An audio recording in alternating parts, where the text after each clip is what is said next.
So I wanted to continue the conversation about the whole dynamic of divorce on a larger level.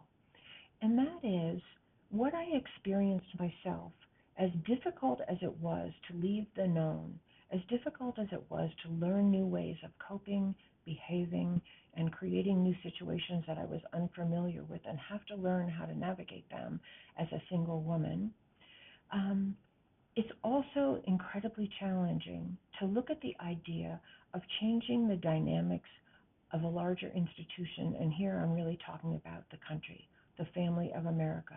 What if we were to take on looking at what it would mean for us to change the dynamics that are really not viable, that we're now living in and continuing to reenact with one another?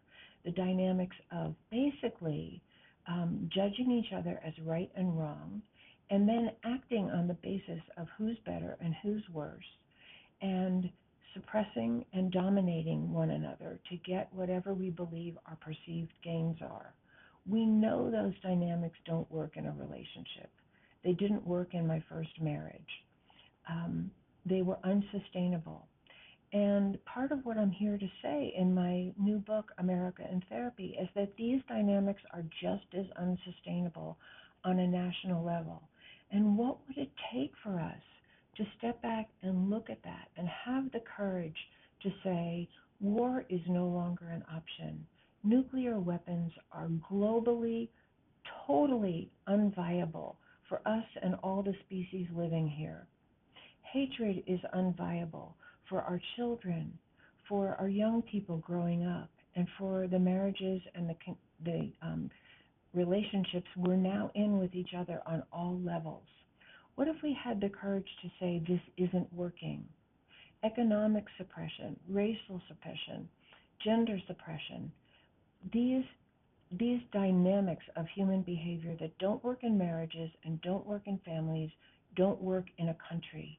And what if we had the courage to step back and do the healing work that it would take to totally change our dynamics with one another so that we open up the possibility of not just losing something, which is what it feels like and what it felt like for me when I left my marriage. Like I was losing, I thought, everything I had ever wanted. Um, but to look at it as the opening the door to to the possibility of creating a totally different life for the people here in America and for people worldwide, which is actually what happens as a possibility when we leave behind things that are unhealthy. What if we could look at more economic equality, racial equality, gender equality, the access to education equality? My belief is, and I don't think I'm alone in this, and I think it's sort of obvious, we'd have a better place to live for everyone because people would be fulfilled. People would feel like they were cared for and that they belonged somewhere.